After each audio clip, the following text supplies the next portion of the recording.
Hi, my name is Evie Beardsell and welcome to my Unit H20 vlog. My role as a part of this module is costume. During week 1 we were given our roles. This meant that we could begin meeting as a team and deciding on our sub-roles within the project. As decided, my specific sub-role is in sizing and creating solutions for any issues that could arise to do with costume sizes and malfunctions. This week I had planned to have created a size list to help us ahead of time, so when things get busier we will already have this information prepared for us. I did manage to complete this using the help of our chart from the BTEC show and checking with each person that these are correct. As a team we also managed to collect any allergy information in relation to hair products, makeup and costume fabrics. This is so that we are prepared in advance to cater to each cast member's needs and think of solutions during the process instead of at the last minute to minimise stress. Due to my role not being incredibly important at the beginning of the process of creating the show, I aim to do at least one small job each week to make the process much easier towards the end when I will be needed more regularly.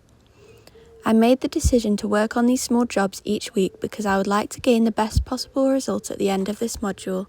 And I believe that to be helpful throughout the whole project, even when there isn't much to do, is important in showing that I am a hard worker and committed to the course. To begin week 2, I decided that I would like to focus on getting the costume briefs off each choreographer. On behalf of the whole team, Imogen sent out a message to the group chat letting them know that we would like these by the end of the week in order for us to start creating our designs in line with the choreographer's wishes. This is important as our roles are not as superior to the choreographers in this scenario. The pieces are theirs after all, so we need to abide to their view while still adding our own stylistic and creative flair. Due to my specific role in the show process being noticing issues and creating quick solutions to make sure that everybody feels comfortable by the time of the show to dance in their full potential in each costume, I don't have much to do at the beginning of the process. This means that in the meantime I would like to do everything possible to prepare for later and to help the other girls in the group who have different individual jobs also. Towards the end of the week, we had difficulty continuing with this job as we had not received the costume briefs off each choreographer. We managed to overcome this eventually after a conversation with the creative directors, after which they let the choreographers know that they needed to send these by the end of the week. Once these were received, this concluded week 2. During week 3, we received the costume briefs off each choreographer for the most part. However, there were still some we were waiting on. They were all sent to Imogen as she is our main spokesperson, as we are quite a big group and would like to avoid any confusion.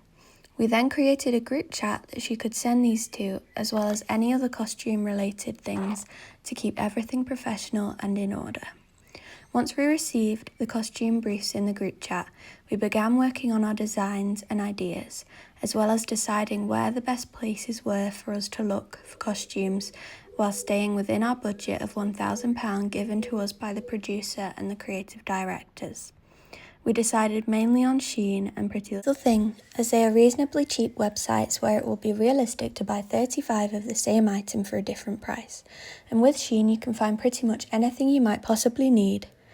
We did encounter the problem of not being able to use any of the major dancewear websites, which would have been ideal for our technique pieces costumes such as lyrical and jazz. However, we will have to make do while staying within the budget, as this is a problem any costume designers will face daily in the outside world. During week 4, we decided to focus solely on putting together designs and coming to decisions of what we would like each piece's costume to look like. This is difficult as we are a large group and everyone has different ideas. This meant regular meetings where we could share ideas as well as back and forth conversations with each choreographer to make sure we can stay in line with the choreographer's wishes while still adding our own creative flair. This was the hardest part of the process as our ideas often didn't match up and we would have various conversations to then end up back at the drawing board. I used my notebook to create sketches of the pieces of which we did have the brief for and drew out ideas of each piece using Shein and noting prices of each item down. During week 5, I decided to focus solely on finding anything I could that resembled the sketches we had created previously for costume on either Shein or Pretty Little Thing, and to start adding things to the basket. I also met with the choreographers of each piece to check that they were happy with our decisions and to allow time for any last minute changes of plan. This also gave us time to get the vision boards chased down off the choreographers who hadn't sent them, or create ideas for those who really didn't mind and wanted the creative decision to be up to us. This is specific to Scott's piece, who decided he was happy for us to do whatever we liked with a rough brief he gave us in conversation. During week 6, we made the collective decision with the permission of our costume staff at college, Kia, to head into the costume cupboard and root for any items that we might need to use as part of costume, and look for anything that could possibly be of any help in our costumes for the show.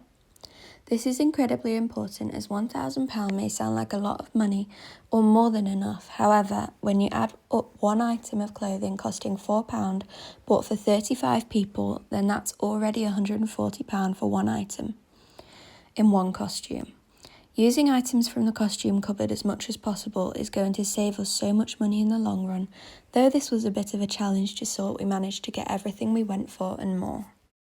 During week 7, we decided that it was ideally time to start getting things ordered so that they can come in time for the show. We created a table showing each piece and how many of each size top and bottoms we will need for them, as well as a PowerPoint stating the exact costume for each piece and how much this is going to cost, as well as the total. This helped us work everything out, and we added everything we needed to a Shein basket, and we found that the prices changed to do with shipping fees, etc. So we would have to do multiple separate orders to keep the price as close as the budget as possible. Once getting the go-ahead from our head of year, Michael, and the creative directors of the project, we went ahead and ordered this. During week 8, I focused on a combination of counting out and finding everything we needed from the costume cupboard and separating all of this, as well as what has come from our Shein orders, into separate piles of the correct sizes for each person in register order. This was hard work, as there was only so many items and everyone needs specific things and sizes for different pieces. Alongside the costume team, I spent various hours organising this and followed by handing these out to each cast member. We decided to do this in register order one at a time to keep everything as controlled and calm as possible, so each person would come up to the table and double check each piece they are in, and we would hand them their costume and tick off their name. This worked successfully, although there were a few items of clothing we were waiting on. During week 9, most of the costumes had previously been handed out. This meant that people had begun trying these on ready for dress runs. Emails were sent to arrange these runs also. We had a few issues with sizing, mainly in that they were too small. This was quickly fixed by swapping sizes with people slightly taller, etc., and everybody working as a team and making do even when things aren't ideal, as there was no longer time to be ordering anything new. I had to take home multiple ties this week from the tap piece that had been broken in quick changes and fix them by sewing and using string to tie them. This was part of my job in fixing any issues in sizing, and I had conquered both of these tasks this week.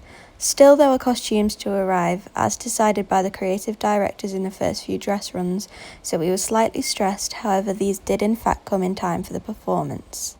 Following on from the final performance, I was incredibly proud of our work on the costume team. I believe the costumes looked great on stage and they complemented each piece beautifully. To conclude our work on the costume team, I sent an email to the year group to arrange collecting the costumes, and me and Imogen by ourselves collected each costume from each person, checking them off on a list and organising, folding and hanging up each costume. This took a while, however it was the final job and gave us a sense of accomplishment for our work over this project. Here is a picture of the work me and Imogen did on collecting the costumes.